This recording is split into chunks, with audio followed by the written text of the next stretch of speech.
Good evening, everyone. Welcome to NTD Tonight. I'm David Zhang. Here's a preview of some of today's top stories.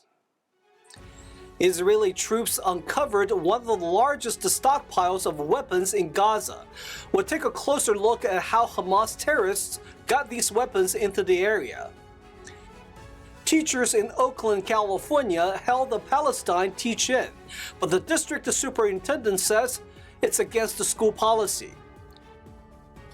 California State University faculty launched a statewide strike. They're demanding more pay and better working conditions. The Israel Defense Forces appear to be making steady progress in the campaign to defeat the Hamas terrorist group. In a recent operation, troops uncovered one of the largest stockpiles of weapons found in the Gaza Strip, right next to a school. NTD's Jason Perry has the report and takes a closer look at how these military-grade weapons actually got into the Gaza Strip.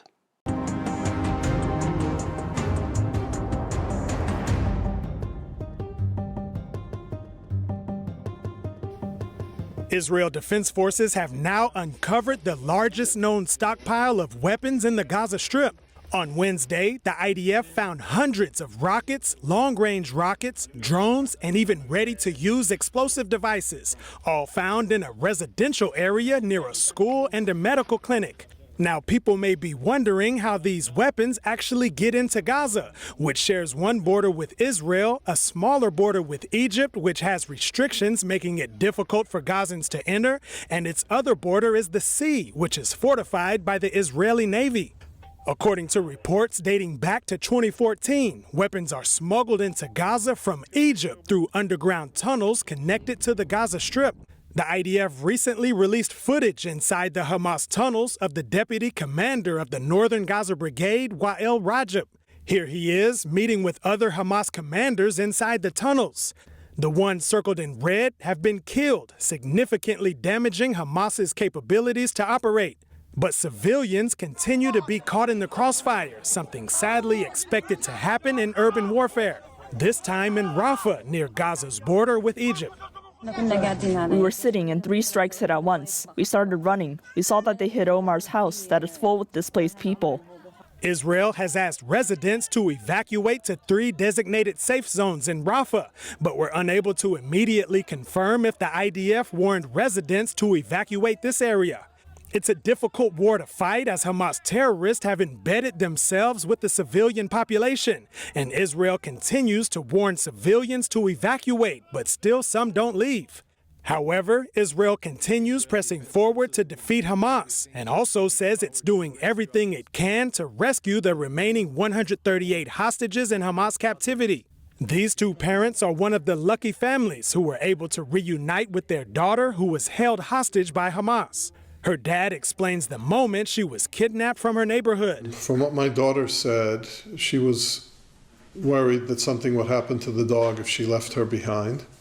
So what she did was she put her under her pajamas jacket when they got into the vehicle and they were driven out. And into the Hamas tunnels she went, still holding her dog. And then when they came out of the tunnel, they had to climb up a ladder.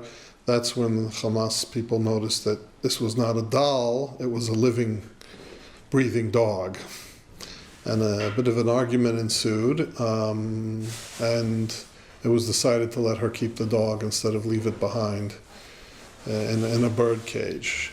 And several weeks later, they were released. Mia said her dog gave her moral support while in captivity. However, Mia also mentioned that she still has 2 relatives in Hamas captivity. She said everyone needs to do their part to bring all of the hostages home. Jason Perry, NTD News. Now let's take a look at other national headlines. Tonight, the 4th GOP primary debate. Only 4 candidates are making their points, this time on a less crowded stage. Here's what to look out for in each of the candidates. Starting with former U.S. Ambassador to the UN, Nikki Haley, who has been enjoying a rise in the polls. Reports say she has shown solid debate performances. Now to Florida Governor Ron DeSantis. As opposed to Haley, the DeSantis campaign has been declining and his poll numbers continue to go down. However, he did show a strong performance in a recent debate against California Governor Gavin Newsom. Now, tech entrepreneur Vivek Ramaswamy. He started with a bang in the early stages of the campaign, but is struggling to get more than 10% in the polls. Some are speculating Ramaswamy's real goal is to become Trump's 2024 running mate. And former New Jersey Governor Chris Christie is betting heavily on New Hampshire. Polls show he comes in third in that state, just behind DeSantis. But similar to Florida's Governor, Christie is at odds with Trump, which has hurt his polling numbers overall. We will bring you more recap of tonight's debate tomorrow morning. Over in Congress, former House Speaker Kevin McCarthy announced that he would leave Congress in a matter of weeks at the end of this year. McCarthy published an op-ed for the Wall Street Journal in which he said he was leaving the House but not the fight. The former speaker applauded his conference's actions during his 269-day speakership, cut short after he was ousted by members from within his party in October, becoming the first speaker to ever be stripped of the gavel. With Mr. McCarthy's departure, it will be up to California Governor Gavin Newsom to call a special election to replace him. However, in the interim, with McCarthy's departure and the recent expulsion of Representative George Santos, both exits will reduce GOP's House majority to only a razor-thin 2 votes. Speaking of former Representative Santos, New Yorkers will soon vote to replace him in a special election scheduled for February 13th. The House voted to expel Santos last Friday over ethics violations. Governor Kathy Hochul now says the 3rd Congressional District will have to head to the polls in February. Santos now faces a federal trial next year on 23 charges, ranging from identity theft and wire fraud to using donor money for Botox. He has pleaded not guilty. 2 GOP lawmakers launched an investigation into Georgia's prosecutor Fani Willis yesterday. That's over his criminal case against the former President Trump. Congressman Jim Jordan and Barry Loudermilk allege Willis's office worked with the House committee that investigated the January 6 Capitol breach. The two point to a letter from Willis to Representative Benny Thompson, the committee's chairman. The letter requested access to congressional records. Willis wrote that the records were relevant to her investigation of potential interference in Georgia's 2020 general election. Republicans argue this coordination raises concerns about due process and the proper disclosure of information. They're demanding communications between Willis's office and the January 6 committee. In California, over 100 teachers signed up for a Palestine teach-in, despite pushback from the school district. The superintendent said it's against the school policy, while some teachers say it's a more rounded view of Palestinians. We'll hear more from NTD's David Lam. Amid the Israel-Hamas war, there's conflict on school campuses in Oakland, California. Some teachers held a teach-in session on Wednesday with curriculum focused on what they say is a rounded view of Palestine. We decided to go through with it in response to the fact that OUSD does not have a very good curriculum. It's very one-sided. OUSD said that we were being one-sided, but what we're just trying to say is we need to flesh out the whole picture for students. Greenspan, an advocate for the teach-in, says there were over 100 signups along with a webinar for classrooms to join. Greenspan estimated over 100 teachers participated out of the district's 2,000 teachers. Oakland Unified School District did not approve of the curriculum, saying it's against school policy. The webinar portion, called From Gaza to Oakland, lasted about 45 minutes. Students heard from community representatives from Palestinian, Jewish, and Black youth organizations and asked them questions. Panelists spoke about Palestinian land and a call for peace. Local media reports that the school district said, quote, "This is not what teachers should be teaching, and the district made this clear to all principals and teachers." In Santa Clara, California, David Lam, NTD News. California State University faculty launched a statewide one-day strike, demanding fair compensation and improved working conditions. NTD's Stephanie Sikal has more. The faculty union at Cal Poly Pomona began a one-day strike, initiating a series of similar actions planned across California State University campuses this week during negotiations for a new labor contract. The strikes, including pickets and rallies, are contingent on CSU management presenting substantial proposals to address disparities. Teamsters Local 2010 plans to hold sympathy strikes, and the California Faculty Association is advocating for a 12% salary increase among other concessions. I'm here to support the strike of my colleagues here at CSU LA. We've come up, about 20 of us from San Diego State. We're here because of the injustice of the CSU system. They've raised the tuition on students in the next 5 years, 32% of plus inflation, so 40%. They're destroying the next generation of first-generation students, and they're undermining our job as professors. The CSU is the ladder institution for all of California. They've just got to get out of our way, stop spending all their money on themselves. The administrators are out of control in Long Beach. But CSU, open to many demands, deems a 12% salary hike unsustainable. CSU's vice chancellor emphasizes the commitment to fair compensation while hoping for minimal disruptions during strikes. The CFA president argues the affordability of their proposals and calls for funds are to support faculty and students rather than the administration. Stephanie Sakal, NTD News, California. We'll take a short break now, everybody, but here's a look at what we have for you when we come back. Tranq is a drug that's more addictive than fentanyl and causes skin wounds. The governor is now looking for ways to reduce overdoses. Los Angeles wants to ban rodeos. Some say the event promotes animal cruelty, while others say it's more important to their culture and tradition. California high-speed rail gets more federal funding. The new funds come amid concerns about the project's cost and viability. Those stories and more coming up on NTD Tonight.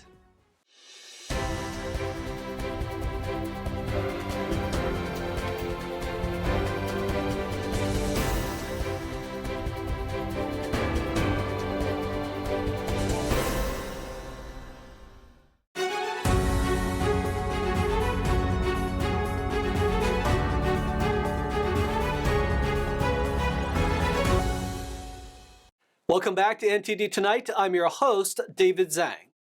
Reducing overdose deaths by xylazine or Tranq is what new proposed legislation in California aims to do. Governor Gavin Newsom announced the effort to increase penalties for the drug.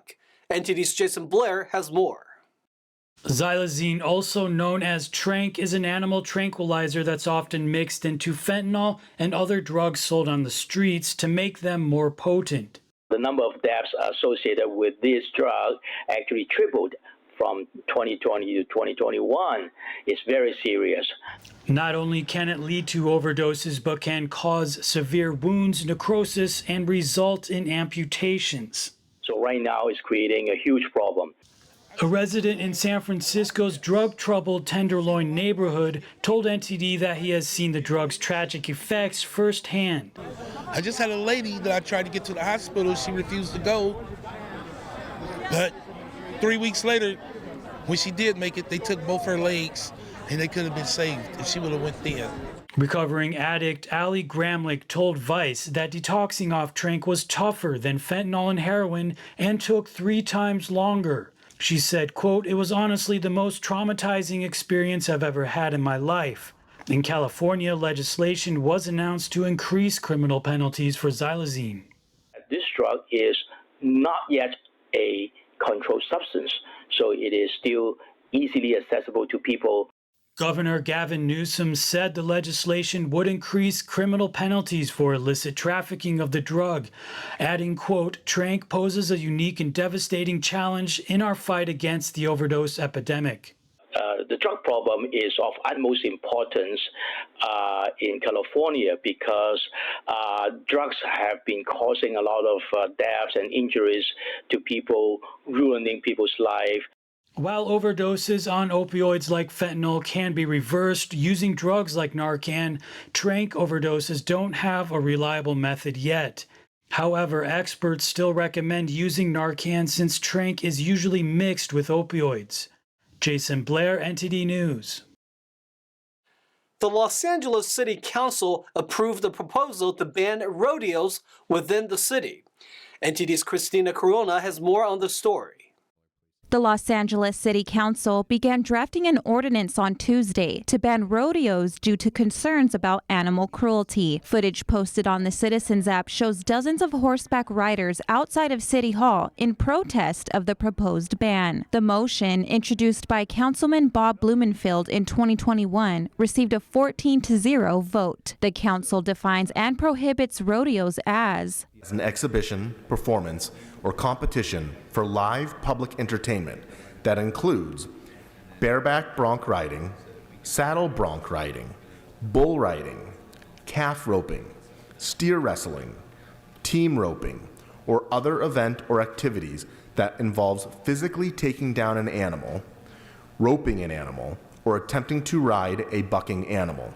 However, exceptions were made for cultural and traditional equestrian events like charreria, mainly practiced by Latinos in Mexican and Western U.S. livestock herding communities, as long as they exclude certain activities or any other rodeo-type events, and that the event does not engage in any activity compromising the definition of rodeo.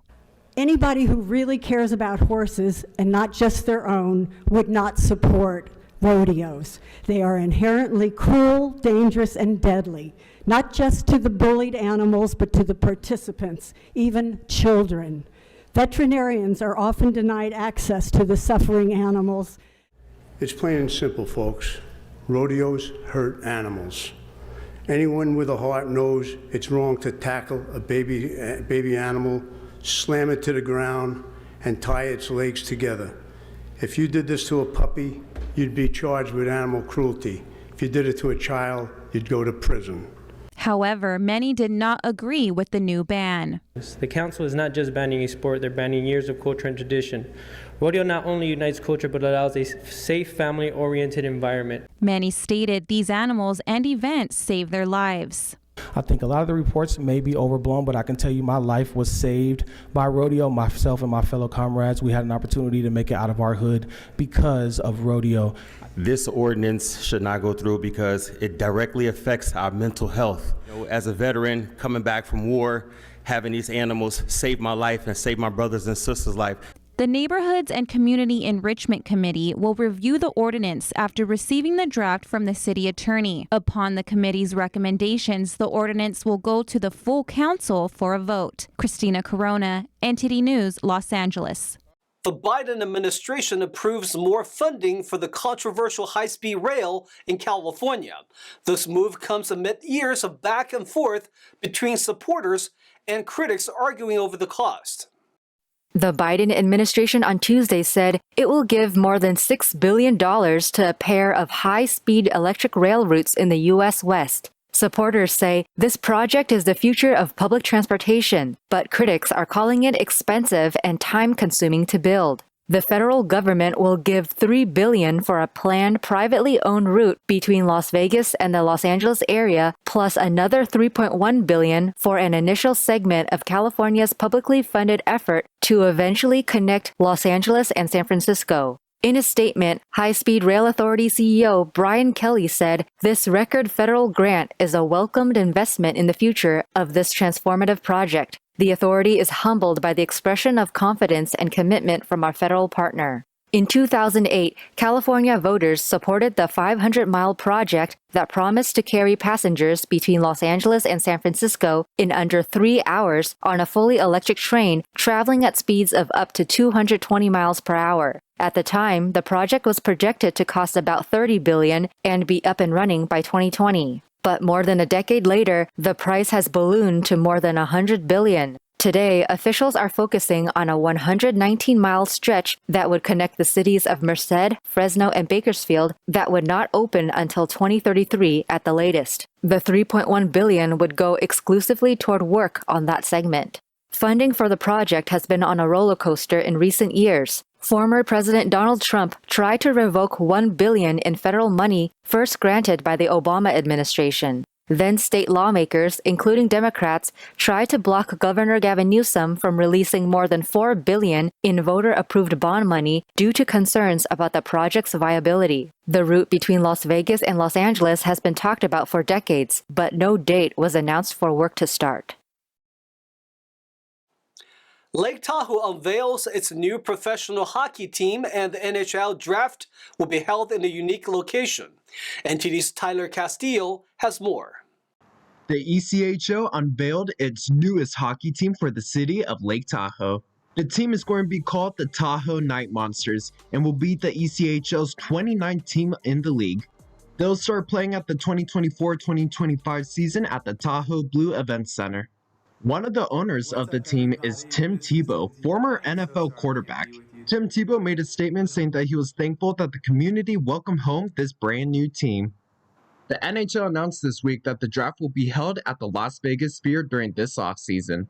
This will be the last draft where all teams from around the league will be in attendance, selecting their picks as the NHL has voted to decentralize the NHL draft, meaning that after this year, the commissioner will be the one announcing the picks for their respective teams who will not be in attendance. This will also be the first sporting-related event to be held in the Las Vegas Sphere, which was just finished being built at the end of September this year.